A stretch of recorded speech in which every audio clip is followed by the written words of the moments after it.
Bonjour à toutes, bonjour à tous. Aujourd'hui, nous allons parler du coup du reste de la main. Après avoir décrit l'anatomie du poignet, l'anatomie du médiocarpe, nous allons nous intéresser maintenant aux articulations sous-jacentes, à savoir les articulations métacarpophalangiennes et interphalangiennes proximales, puis enfin distales.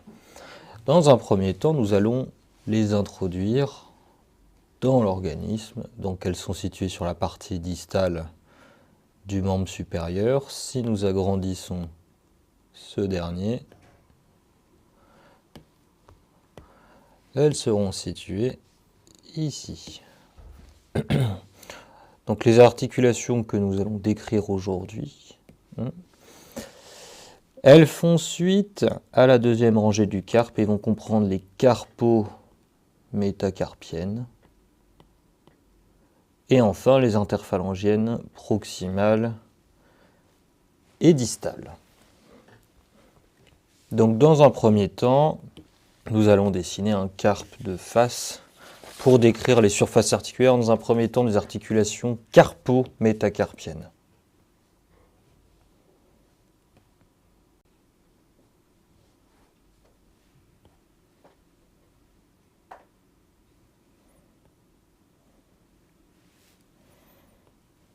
Voilà, donc ici on a déjà dessiné dans un premier temps un carpe de face.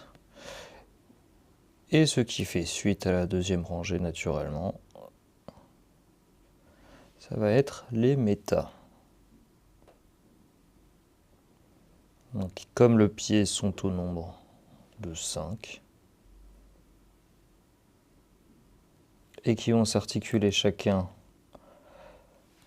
avec une phalange, on aura ensuite 3 phalanges par doigt, sauf pour le pouce qui n'en a que 2.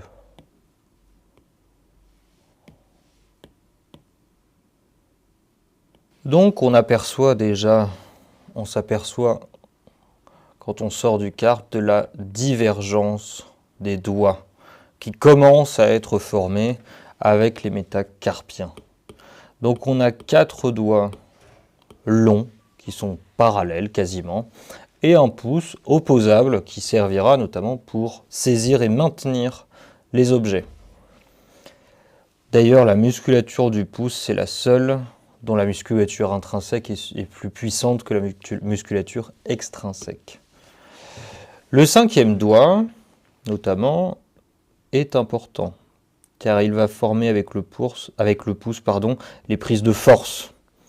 C'est lui qui va permettre de tenir un objet, avec notamment le 4e doigt, dont l'importance est moindre, mais qui se rapproche plus de la main dite ulnaire. La main médiale est dédiée aux prises de force, tandis que la main radiale, donc en dehors du 3e doigt,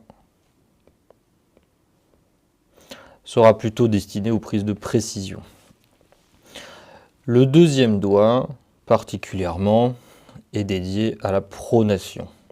Il est spécifique de la pronation. Les interlignes articulaires des interphalangiennes sont obliques vers le bas et le dehors.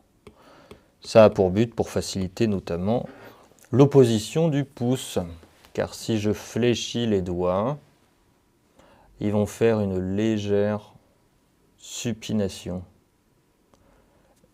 Et le but, c'est que si je fléchis tous mes doigts plus le pouce, on puisse arriver en une prise naturelle et puissante. Donc le but de la main, évidemment, c'est de faire d'une part les prises de finesse avec la main radiale, avec les 2 ou 3 premiers doigts de la main, tenir une cigarette par exemple, et la main ulnaire, donc au niveau du 4 et du 5e doigt, servira plutôt pour les prises de force, lorsque vous tenez une tasse par exemple. Eh bien lorsque vous tenez un objet un petit peu lourd, eh bien vous allez avoir notamment le 5e doigt en flexion maximale, sa prise va resserrer l'espace entre les doigts. Donc il va permettre de faire tenir un objet au-dessus de lui. On peut également parler de la richesse neurologique de la main, donc pour un nerf digital propre, qui qui pourrait être comme ceci. C'est l'équivalent d'un nerf cutané latéral de cuisse, qui lui va innerver toute la partie antéro- et postéro-latérale de cuisse. Eh bien, vous avez l'équivalent de ce contingent neurologique sur un doigt. De plus, l'homonculus, donc la zone du cerveau qui sert pour la représentation des parties du corps humain, la main, la zone qui est représentée par la main, est équivalente au reste du corps. Ça vous donne une idée de la richesse neurologique de cette région. Donc, beaucoup exposé aux pathologies, évidemment, que ce soit les pathologies dégénératives, les processus arthrosiques, la polyarthrite rhumatoïde qui déforme et qui détruit les cartilages articulaires, la maladie de Dupuytren qui entraîne la rétraction du fascia palmaire profond, le syndrome du canal carpien qui irrite le nerf médian aussi, qui aura aussi tendance à refermer la main comme ceci. Vous aurez des pathologies neurologiques. Si vous avez le nerf médian justement qui est atteint, vous ne pourrez pas faire l'opposition du pouce car il énerve les muscles du pouce. Donc vous ne pourrez pas faire d'opposition, ou la main radiale notamment qui innerve les extenseurs, vous aurez ce qu'on appelle une main en servant. Et vous avez tout type d'atteinte, l'atteinte ulnaire par exemple, si vous avez le nerf ulnaire qui est atteint, vous ne pourrez pas par exemple tenir un journal, pas de prise de force, vous ne pourrez pas tenir un journal entre vos doigts. On appelle ça le signe du journal, c'est un vrai signe médical.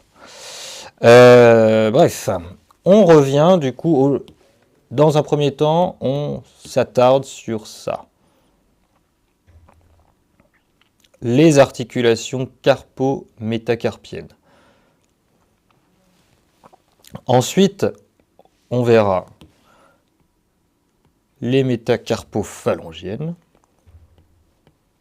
et ensuite les articulations interphalangiennes. Commençons par les articulations carpo-métacarpiennes. Elles sont quasiment équivalentes pour les 4 premiers doigts, les 4 derniers, pardon. Donc si on part de celle de l'amatome, il va avoir 2 facettes articulaires, une pour M4, une pour M5. M4 va également présenter une facette articulaire au niveau du capitatum, qui va avoir une facette principalement pour M3 et une facette pour la partie latérale de M2, la partie médiale. Le trapézoïde, lui, il va avoir une surface articulaire en forme de dièdre. Et M2 étant fourchu, il va directement s'articuler avec lui. Vous avez une petite facette trapézienne pour M2, et le reste va rentrer dans le cadre de l'articulation trapézo-métacarpienne, qui, elle, n'a rien à voir avec les autres. C'est l'articulation du pouce.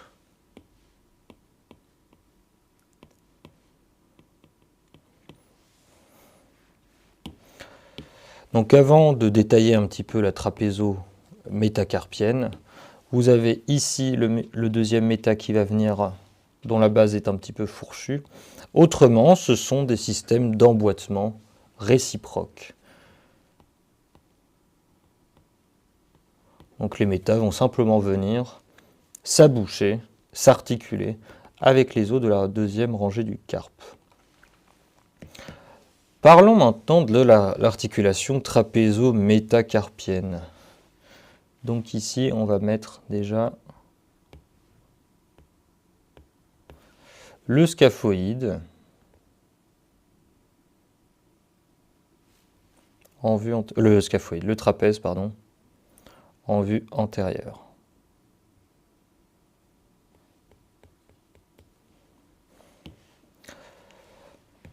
En vue antérieure, on ne distingue pas bien la configuration de cette surface articulaire. Donc si on le retourne, ça va donner la chose suivante. Donc je réoriente ici. On a retourné le dessin et donc les axes. Donc ce sera l'inverse à ce niveau-là. Donc en fait, ici, vous avez cette articulation qui est de type en selle. Et là, vous allez avoir la partie, voilà. En selle, ça veut dire 2 degrés de liberté. C'est cette articulation qui est un peu la hanche du pouce, si vous voulez. Elle va l'orienter dans l'espace. Mais comment est-elle capable, du coup, d'orienter le pouce? Tout simplement, sa surface articulaire, si on l'agrandit,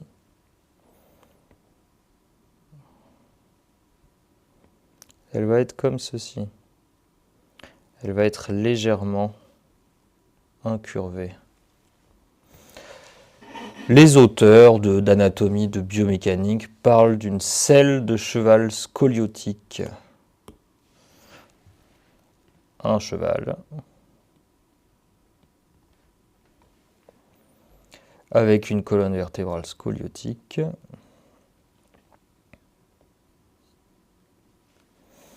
Eh bien, il aura pour selle ceci.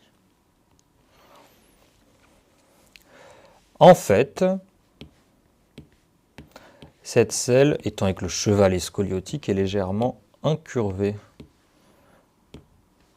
C'est-à-dire que le premier méta,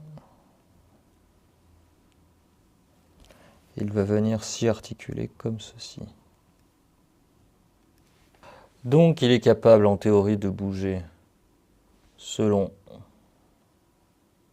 cet axe-là et selon cet axe-là. Mais le fait que le cheval soit scoliotique fait que la selle n'a pas exactement la même forme d'un côté et de l'autre. Elle est un petit peu incurvée. Donc en plus de faire ces mouvements-là, les mouvements que font une articulation en selle basique, il va également être capable, il va même être obligé de faire un petit peu de rotation interne lorsqu'il va fléchir. C'est-à-dire que lorsqu'il va coulisser comme ceci, le fait que la surface ici soit un peu tordue, un petit peu incurvée, va amener le premier méta à faire également une pronation, une rotation interne. Ici, si j'induis de la flexion, on voit que naturellement, le pouce a tendance à faire ça. Il a tendance à faire une rotation interne. C'est parce que nous avons ce cheval, cette selle de cheval scoliotique, qui est un petit peu incurvée, qui donc n'est pas de longueur égale en latéral ou en médial, et va induire cette pronation, cette rotation interne du pouce lors du mouvement de flexion. Si on reprend l'os, la fameuse selle à cheval, elle est là.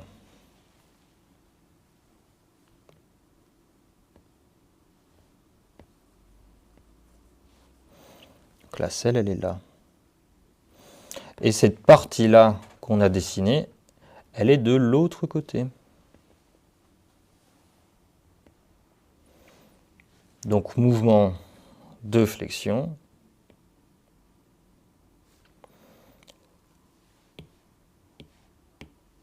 Le pouce va ensuite rebondir sur cette surface articulaire. Donc en plus de la flexion, il va glisser comme ceci. Et donc faire de la rotation interne. En extension, ça va être l'inverse. Il fera de la rotation externe en extension. Donc une articulation de type en selle a en théorie 2 degrés de liberté, mais la combinaison des deux mouvements va donner un troisième mouvement. Ça, c'est ce qu'on dit pour les articulations à 2 degrés de liberté. Eh bien, la trapézo-métacarpienne du pouce, à cause de sa surface incurvée, confirme cette règle et va donner, du coup, cette petite rotation axiale qui va conférer au pouce sa grande mobilité et qui va pouvoir être orienté dans l'espace assez librement. On va revenir maintenant sur les schémas du carpe et parler maintenant des moyens d'union passifs.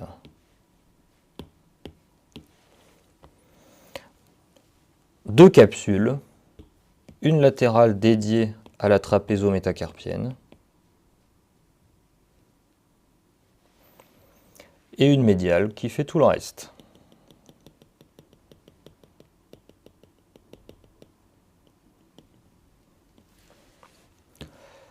Les capsules sont renforcées par des ligaments.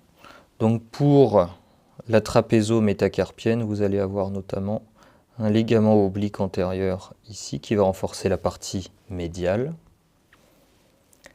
Et si à côté je fais une petite vue postérieure de la trapézo-méta,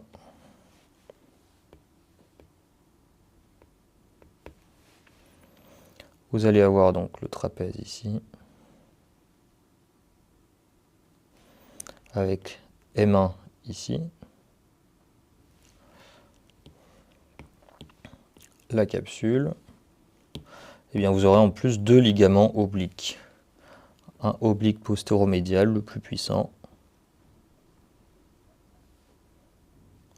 et un oblique postérolatéral, qui sera assez minime. Pour le reste du carpe, vous allez avoir des ligaments carpo-métacarpiens, donc qui, comme leur nom l'indique, partent des os du carpe vers les os métacarpiens, et des ligaments intermétacarpiens qui vont relier les bases métacarpiennes entre eux. Ensuite, à distance, vous allez avoir d'autres structures anatomiques non musculaires qui vont y participer, le ligament PISI-M4 et PISI-M5.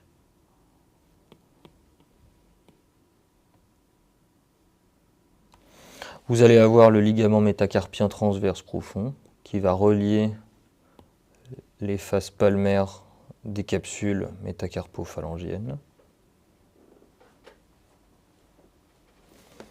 Et ensuite, vous aurez la stabilisation active. Pour la stabilisation antérieure, vous allez avoir en médial le tendon du fléchisseur ulnaire du carpe,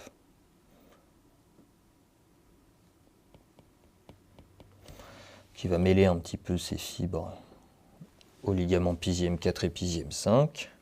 Vous allez avoir le long abducteur du pouce qui va terminer sur la base de M1 et qui va renforcer la partie latérale de la capsule.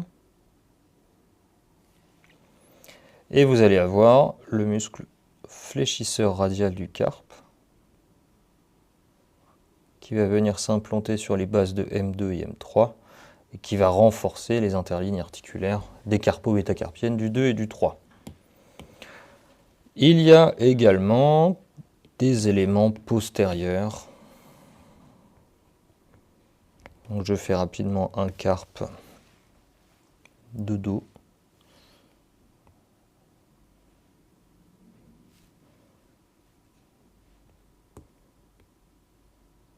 Voilà, ici le triquetrum, l'amatome, avec du coup M4, M3, M2 et M1. Avec l'extenseur ulnaire du carpe en médial qui termine sur M5, le court extenseur radial du carpe qui termine sur M3, le long extenseur radial du carpe qui termine sur M2, et on a le long abducteur du pouce qui est visible sur la face postérieure. Donc tous ces éléments-là participent à la stabilisation active carpo-métacarpienne. Après avoir décrit les articulations carpo-métacarpiennes, nous allons parler des articulations sous-jacentes, les articulations métacarpophalangiennes, qui mettent en jeu les têtes métacarpiennes avec les phalanges proximales. Donc contrairement aux membres inférieurs, on va avoir notamment, on va le montrer sur une vue antérieure, sur une vue latérale, pardon. Donc ici on sera en poste et ici en inférieur. Donc déjà ce que j'aimerais montrer, c'est que les épiphyses distales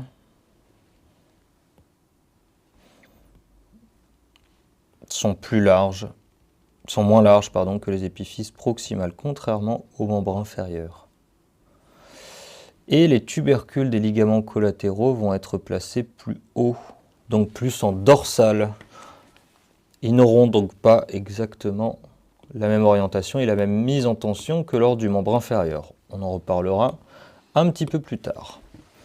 Parlons déjà de l'articulation. Donc ici, la tête du méta,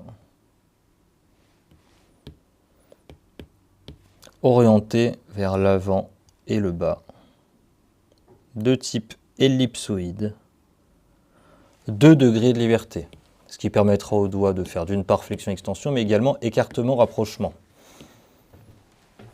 Cette tête métacarpienne va répondre à la base phalangienne qui, elle, est oblique en arrière et en haut. Avec voilà, la base phalangienne qui est soutenue en bas par le fibrocartilage glénoïdien.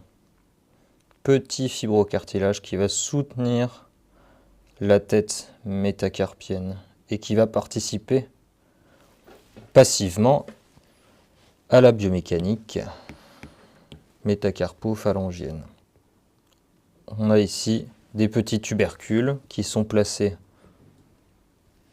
postérieurement par rapport à ceux du membre inférieur, où vont s'attacher les ligaments collatéraux. La capsule va circonscrire les cartilages articulaires, va prendre en compte le fibrocartilage glénoïdien et va présenter un petit cul-de-sac postérieur. Ce qui va faire qu'en flexion maximale, ce cul-de-sac sera mis en tension. Il va y avoir plusieurs choses qui vont se passer en flexion maximale. Donc ici, c'est la base phalangienne. Dans un premier temps, donc effectivement, le cul-de-sac n'est plus présent. Et d'autre part, le fibrocartilage glénoïdien présente une petite rainure.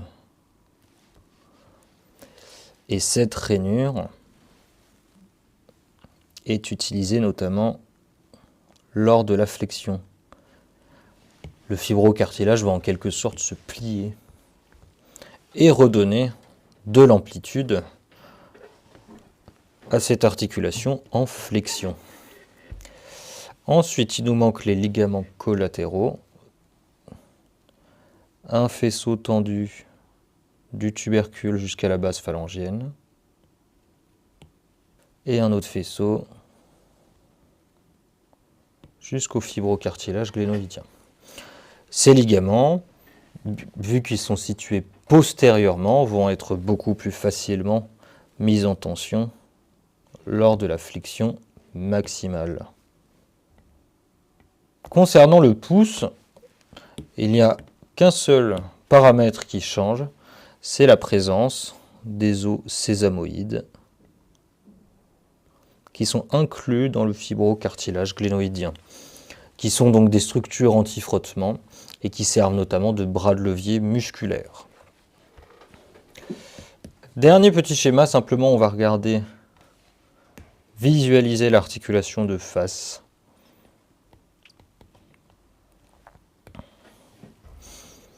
Mais vraiment la surface articulaire face à nous et non pas en position anatomique de référence. La surface articulaire ellipsoïde.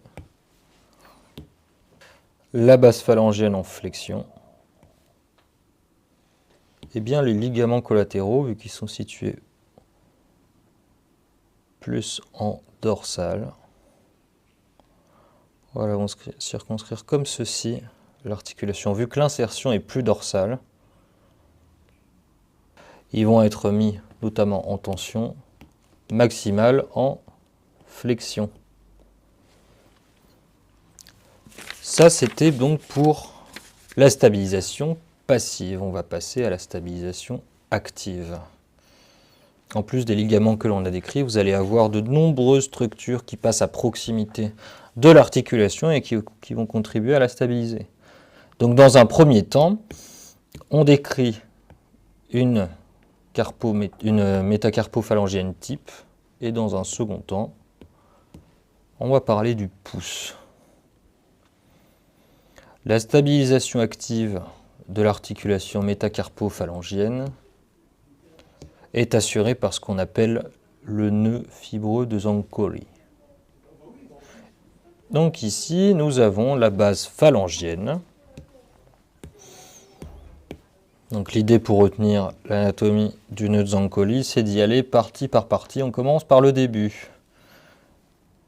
Ici, nous avons la capsule qui va circonscrire le cartilage articulaire et qui va prendre en compte le fibrocartilage. Ensuite, de part et d'autre de la capsule, on a les ligaments collatéraux. Les faces palmaires des capsules articulaires sont reliées par le ligament métacarpien transverse profond.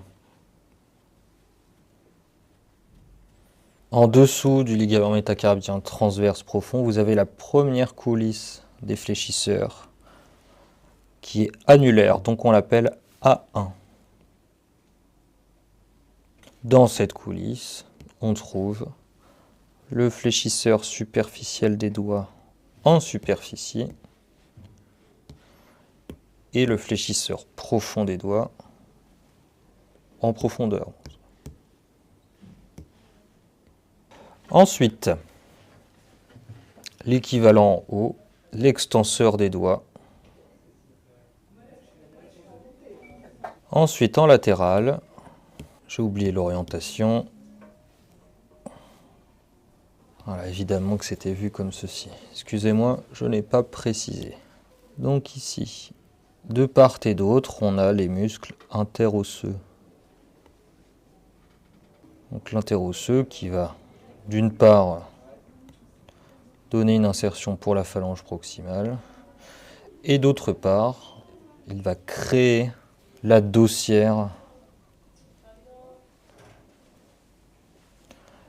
de l'extenseur des doigts. Il va même faire une expansion. Donc d'une part, il va servir de base pour créer la dossière des interosseux. Et d'autre part, il va donner une expansion comme ceci pour maintenir le tendon de l'extenseur des doigts. Il nous manque les lombricaux qui vont notamment relier les fléchisseurs avec les extenseurs. Mais ils passent à proximité de l'interligne articulaire et donc participent à la stabilisation de ce dernier. Voici ici la stabilisation d'une articulation métacarpo-phalangienne type. Il nous manque simplement, j'ai oublié juste une structure, c'est la bandelette de l'extenseur des doigts. Là, il y a une petite bandelette qui va maintenir encore le tendon dans sa position. Donc, toutes les structures anatomiques présentes sur les tendons ont pour but de les plaquer, de les maintenir, de les aider à remplir tout simplement leurs fonctions dans les conditions les plus optimales. Nous allons maintenant nous intéresser à la stabilisation active de la métacarpo-phalangienne du pouce.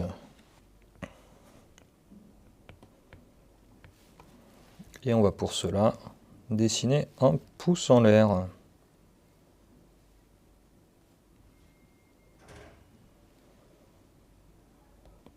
Ici, c'est l'ongle du deuxième doigt. Et là, donc, on va avoir les autres doigts qui seront repliés. Et on voit là sur ce schéma, du coup, la fermeture de la prise avec le cinquième doigt. Alors, l'idée maintenant, ça va être de dessiner les os du carpe. Commençons par les phalanges. Ici, le trapèze. Avec ici le scaphoïde. Ici, trapézoïde. Voilà, avec du coup le deuxième méta qui irait ici. Phalange proximale, phalange intermédiaire et phalange distale. Donc en termes du contingent musculaire actif, vous allez avoir déjà ceux qui s'attachent sur les os sésamoïdes. Donc vous allez avoir d'une part l'adducteur du pouce, qui arrive directement du trapézoïde, du capitatum et du troisième méta. Vous allez avoir le premier entéroceux palmaire, qui part de M1 comme ceci, qui part de M1 et qui va aller jusqu'à P1. Vous allez avoir ensuite le court fléchisseur du pouce. Vous allez avoir le court abducteur du pouce qui part du tubercule du scaphoïde. Vous allez avoir l'opposant du pouce qui part comme ça, hop, du trapèze et des mains. Et enfin, vous allez avoir le long fléchisseur du pouce qui va passer comme ceci. Toutes ces structures anatomiques, toutes ces structures musculaires vont contribuer à stabiliser la métacarpophalangienne du pouce. Et on peut passer aux articulations interphalangiennes. Les interphalangiennes ont un pattern anatomique similaire aux métacarpophalangiennes, si ce n'est qu'elles sont de type trochléaire. Donc elles n'autorisent que les mouvements de flexion-extension. Donc ici, la phalange proximale, avec la tête phalangienne, oblique vers le bas et l'avant.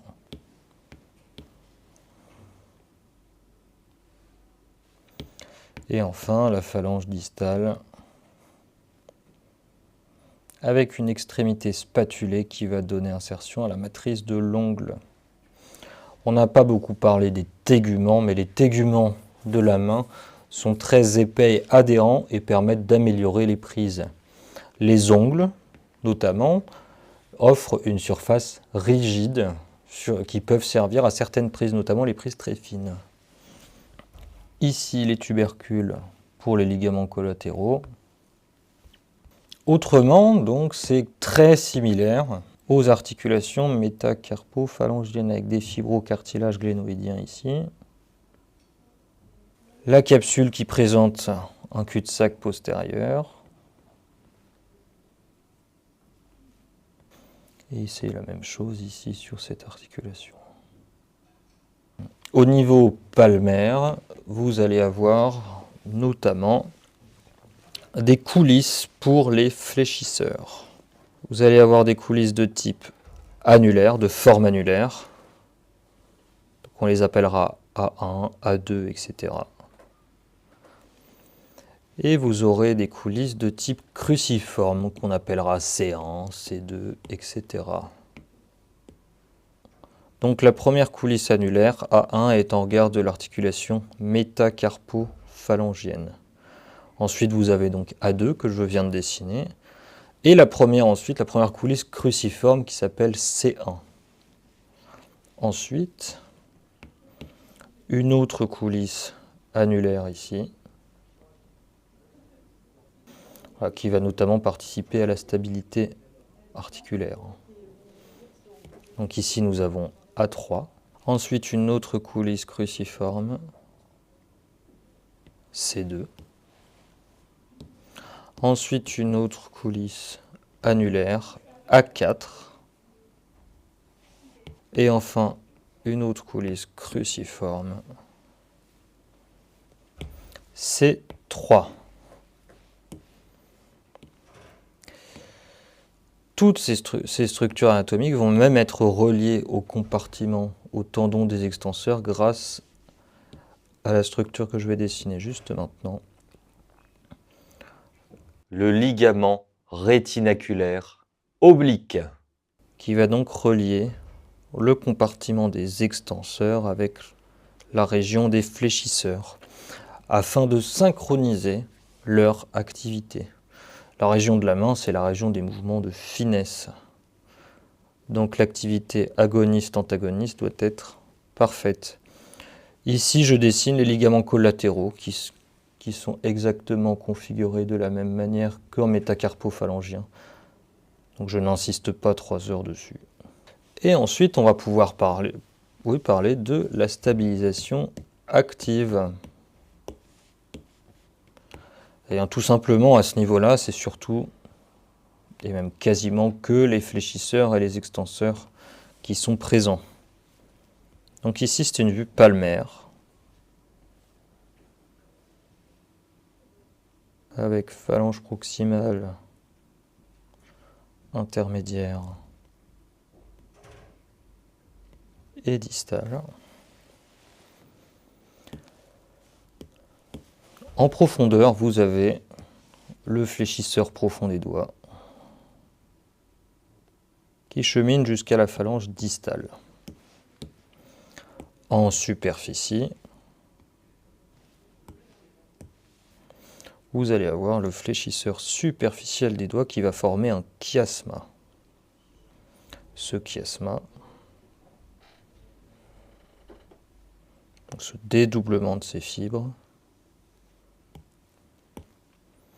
va d'une part plaquer le fléchisseur profond des doigts contre le squelette osseux, mais également le chiasma va renforcer l'articulation interphalangienne proximale. Ça, c'était pour la stabilisation antérieure. Ensuite, on va faire une vue dorsale et une vue latérale. Hop. Donc ici, ce sera la vue dorsale.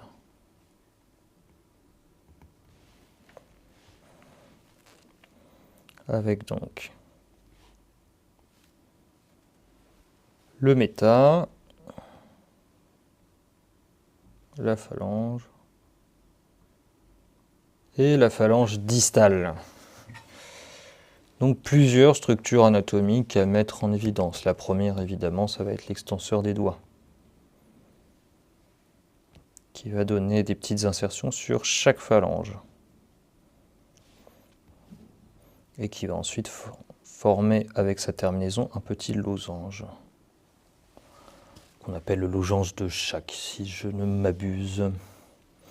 Ce n'est pas le seul moyen d'union actif. Vous allez avoir d'une part les interosseux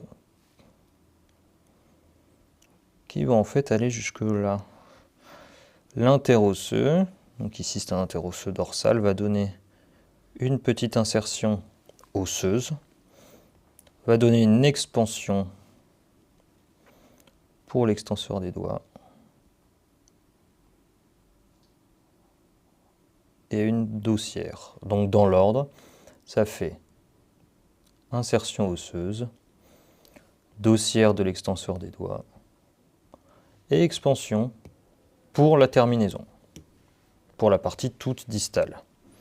On peut également mettre ici le fléchisseur profond des doigts qui va cheminer en superficie afin de pouvoir placer, on va le mettre en médial, ouais, on va le mettre de l'autre côté, le lombrico, donc un lombrical, qui va relier l'appareil musculaire fléchisseur avec l'appareil musculaire extenseur. Toujours dans un but de synergie musculaire, de proprioception.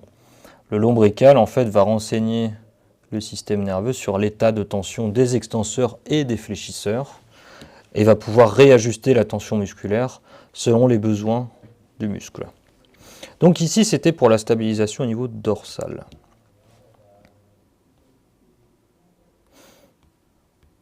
Ici, on va faire une vue latérale où vous allez avoir donc ici le méta, phalange proximale, phalange intermédiaire et phalange distale. Ici, fléchisseur profond des doigts. Ensuite, en superficie, fléchisseur superficiel des doigts, qui termine, voilà, par son chiasma. Donc là, je l'ai mal fait. Voilà, l'interphalangienne proximale, elle est là. On peut mettre le ligament métacarpien transverse profond ici. Ensuite, en haut, ou plutôt en arrière, l'extenseur des doigts qui donne des insertions sur toutes les bases phalangiennes. Ensuite, les interosseux qui vont protéger et maintenir le système extenseur notamment, avec donc entre-temps une insertion osseuse sur la partie latérale de la phalange, la dossière de l'extenseur des doigts, et après qui vont donner des petites expansions. Ensuite, encore en latéral, vous avez le lombrical, ou les lombricaux plutôt, qui vont relier le muscle fléchisseur profond des doigts à l'extenseur des doigts. Donc c'est tout ce compartiment musculaire qui stabilise un seul doigt. Je vous remercie pour votre attention et je vous dis à bientôt.